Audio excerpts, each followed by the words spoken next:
Choo adventure time! This is fun! ఒక అందమైన పచ్చని అడవిలో చిన్ని అనే ఒక చిన్ని కుందేలు ఉండేది.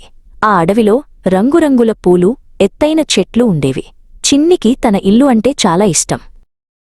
ప్రతి రాత్రి అడవి నిశ్శబ్దంగా మారినప్పుడు చిన్ని ఆకాశం వైపు చూసేది. అక్కడ వెండి రంగులో మెరిసిపోయే చందమామను చూడటం చిన్నికి ఎంతో ఇష్టం. చందమామ ఎంత అందంగా ఉన్నాడు! తను కూడా నాలాగే ఒంటరిగా ఉన్నాడా అని చిన్ని ఆలోచించింది. చందమామకు ఒక ఉత్తరం రాయాలనేదొచ్చింది. కాని కాగితం కోసం ఎక్కడ వెతకాలి?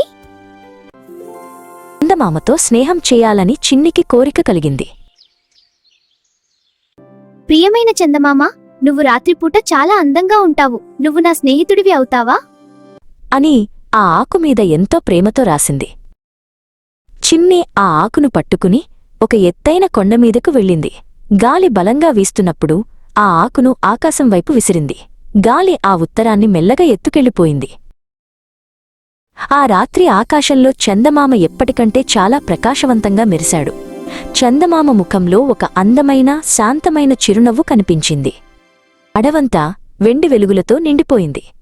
ఆ వెలుతురు తనను తాకగానే, చూడు, చందమామ నా ఉత్తరం చదివి నాకు జవాబు పంపాడు అని చిన్ని సంతోషంతో గంతులు వేసింది.